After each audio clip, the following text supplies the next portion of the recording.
So my name is Lauren and I was born and raised in Edmonton, Alberta. I did live in Ontario for 4 years and moved back home in August of 2020 when I finished pharmacy school. I think I had a more unique experience growing up because I attended a Chinese bilingual program, and so because of that I grew up heavily immersed in an Asian community that didn't really face any anti-Asian hate in the same way that some of my peers did. It wasn't until the pandemic started that things started to change.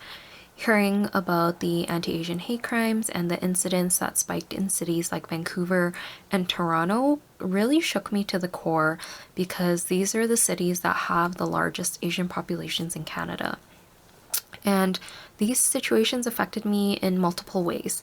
For one, I was very grateful that my parents are now retired because they did own a convenience store for over 15 years in Edmonton here.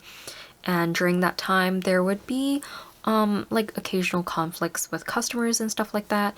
And I know for a fact that if these conflicts occurred in the year of 2020 to 2021, things could be potentially a lot worse. For myself, I was moving to the Niagara region right when the pandemic started, so March of 2020, and this region is predominantly Caucasian. My parents were worried for my safety, and I knew that I had to take precautions because of that what if worry in the back of my head. So I used to go for grocery runs at 9 to 10 at night just because that was what worked for me and my schedule. But since the pandemic started and since I moved into this new area, I had to make sure I had all my errands done before sunset. And every time I would go out for a run, I would make sure I would share my location with someone. I would make sure that I had my phone with me because I used to not always do that. If I saw a car slow down in my peripheral vision, I would take out my headphones just so I could be more alert of my surroundings. And even now, as a new pharmacist, I've only been practicing for 4 weeks.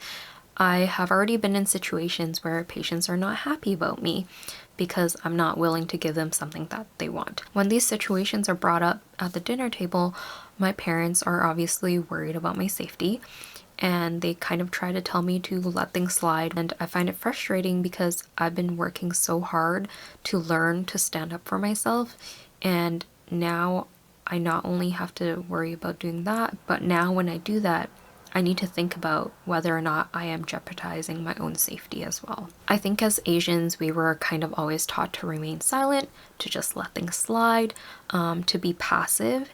And this isn't something that we can continue to do because we are now a targeted population.